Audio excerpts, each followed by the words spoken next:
12. Angkat lagi. 3. Nama saya Masudi, tempat tinggal saya di Karimunjawa juga. Pekerjaan ini mancing untuk sehari-hari, kelebihannya untuk ngasih makan budidaya kita. Kan ada kelebihannya seperti dapat umpan-umpan kan bisa untuk ngasih makan ikan kerapu ini.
WCS berada di Indonesia itu awalnya tahun 2002.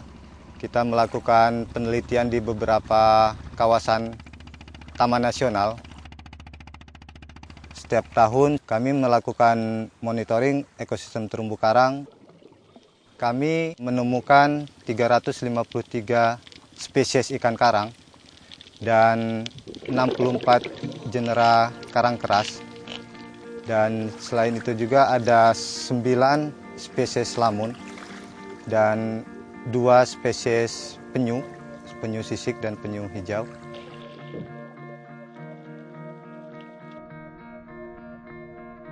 Karimunjawa ini mempunyai 5 ekosistem. Ya, 5 ekosistem ini masih utuh.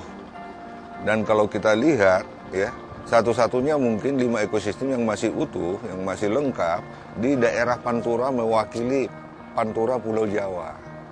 Jadi ya ini sesuatu hal yang perlu dan penting untuk kita jaga, lestarikan dan manfaatkan secara terkendali.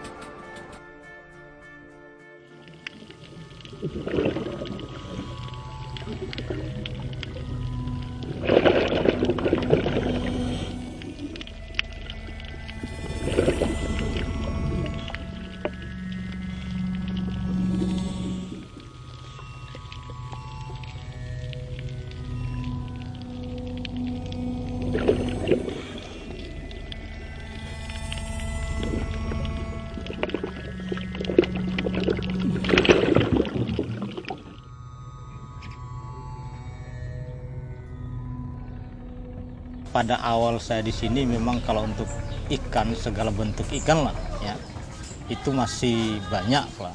Tuh, artinya masyarakat juga penangkapannya masih cukup lumayan. Dari tahun ke tahun berkurang. Parahnya itu sekitar di tahun 2004 sampai sekarang. Karangnya sudah boleh dikata sudah hancur lah karangnya, itu yang saya katakan sendiri itu.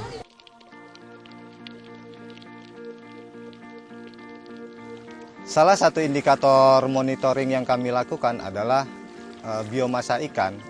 Di sini kami melakukan estimasi stok ikan dari tahun 2004 hingga 2009 terjadi penurunan hampir 40% untuk biomasa ikan karang.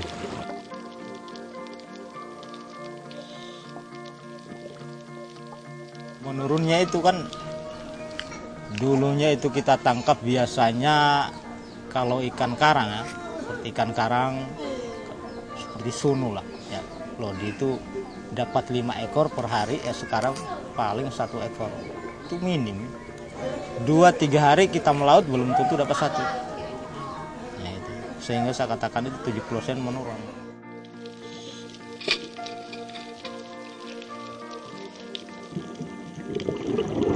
Terjadi perubahan cara tangkap nelayan, terutama akhir-akhir ini adalah penggunaan panah, spear gun.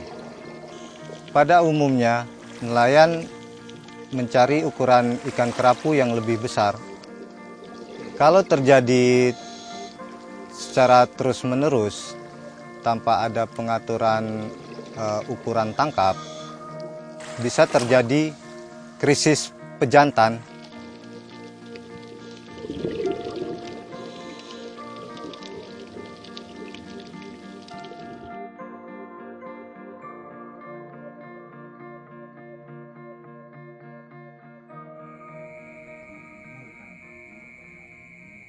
Pada tahun 2008, kami lebih banyak bekerja di tingkat komunitas, di masyarakat. Di sini target utama kami adalah nelayan pengguna sianida. Ide awalnya bahwa di sini kami mau membangun sebuah mekanisme keberlanjutan. Kami melakukan dengan diskusi yang cukup panjang, sekitar 6 bulan, sehingga kami menemukan sebuah kesepahaman bahwa jika mereka ingin beralih penggunaan alat tangkap, di sini terpilih sebuah solusi budidaya ikan kerapu.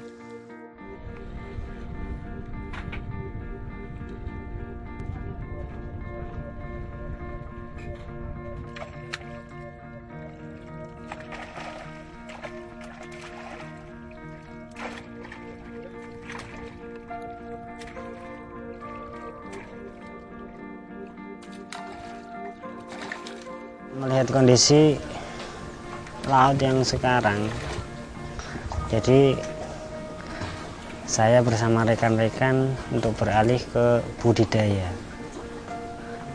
khususnya budidaya kerapu, tiger, sama curut bebek.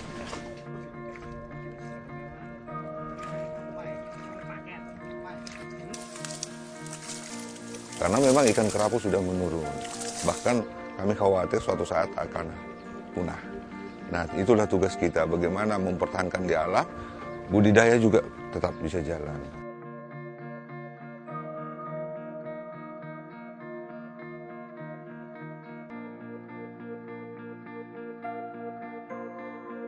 Kami bertiga sebagai wakil ke Situbondo. Di sana komplit, Mas. Komplit sekali pelajarannya. Mulai dari pembenihan sampai keramba sampai jualnya, dari pengobatannya, dari perlakuannya, pokoknya komplit lah. Wah, yang jelas senang sekali mendapat pendidikan, terus kita terapkan di sini. Jadi kita sharing sama teman-teman anggota kelompok.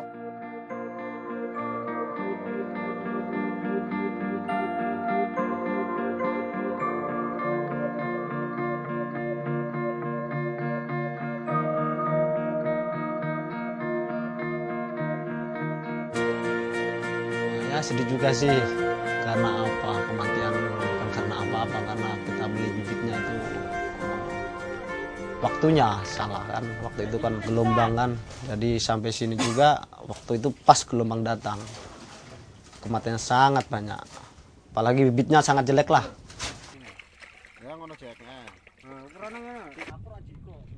Pertama kali menebar budidaya kerapu macan tidak berhasil. Satu, pertama cuacanya tidak baik, gelombang.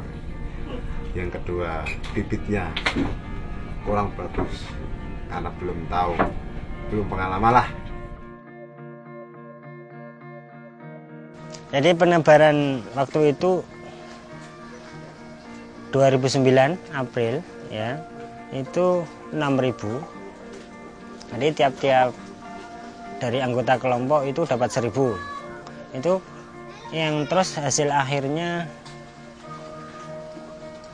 kira-kira cukuplah untuk membayar uang 42 juta itulah. Kami hanya membangun dengan skala yang kecil, memulai dengan 6 orang. Harapannya dari tahun ke tahun modal yang di awal ini bisa menjadi sebuah dana bergulir. Dalam hal ini untuk keberlanjutan dari sebuah budidaya ikan kerapu.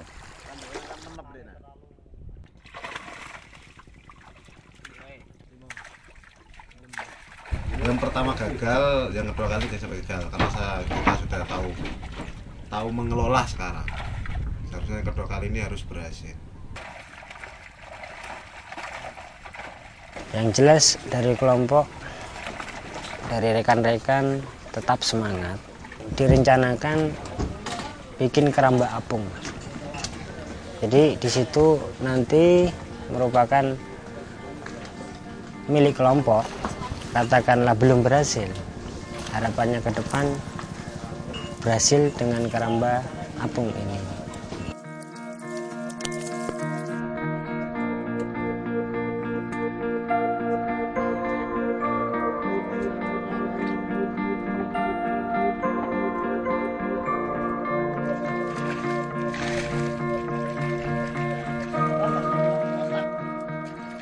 Kedepannya ya tetap budidaya, saya mau melanjutkan budidaya. Kan kita yang tahun ini nggak hasil, kita harus semangat kerja untuk ke budidaya lagi.